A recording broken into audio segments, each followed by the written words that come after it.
Greetings, pod fans. May 10th, and I hope you've paid your rent. That's more of a start of the month thing, but it rhymes with the 10th, so we're just gonna go for it. So I think we should just give this one final go, and as this is the finale, let's talk about some sayings or something. What I mean by that is I want to talk about some of the origins of my favourite sayings, or, well, not my favourite sayings, but my favourite origins of sayings.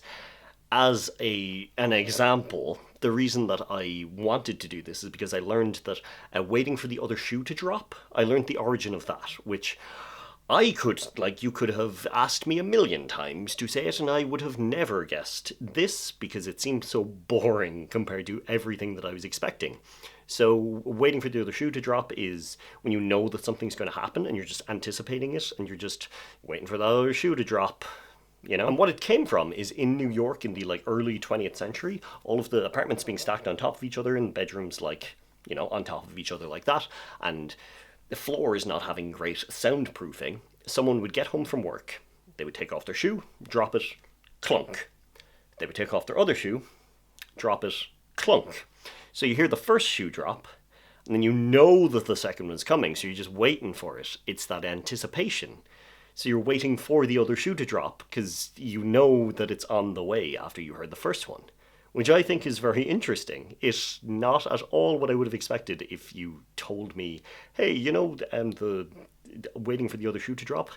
I did not anything in the realm of what I expected. My mind always goes a lot darker when it comes to that. The next one is mad as a hatter, which I always assumed would be very obvious. That old Lewis Carroll book, Alice's Adventures in Wonderland. It's, one of those things where you're just like, well, it's just after the Mad Hatter.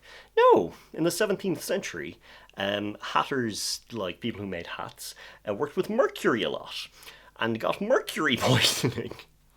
Not really that funny, but it's just kind of like working with mercury, getting poisoned by mercury, and it gave them what was known as Mad Hatter disease, which I have it written here. It was marked by shyness, irritability, and tremors that would make the person appear mad, and that's where it came from. And then, Mr. Lewis Carroll wrote a book and had a hatter who was mad in it because of that. Absolutely wild. I was like, I thought I knew something. No, that's actually referencing a real life thing. Craziness. And the last one I want to talk about is just so weird. It's to get someone else's goat, which is like to, get under someone's nerves. To get someone's goat. I had absolutely no idea. I could never have even just come up with an idea. Stealing someone's goat. And then they get mad over it?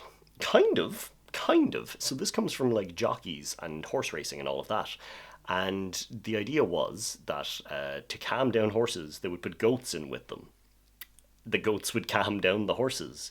So then to get someone else's goat would be stealing the goat from your rival's enclosure, so that the horse didn't have its emotional support goat and then got irritated and didn't perform as well.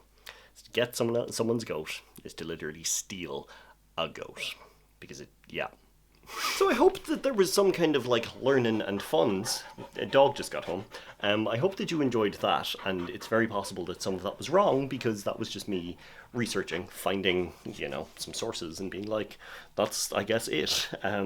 But yeah, really interesting because these are things that I've heard my whole life and I had no idea what the origins were and had assumptions that were wildly incorrect. Especially the goat one. I think that's just mad.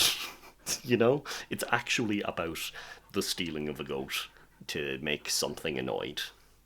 But yeah, this was interesting. Thank you for tuning into the finale. And I'll talk to you the next time we decide to make one of these. Isn't that right, Ace? It is right. Okay, let's slow on.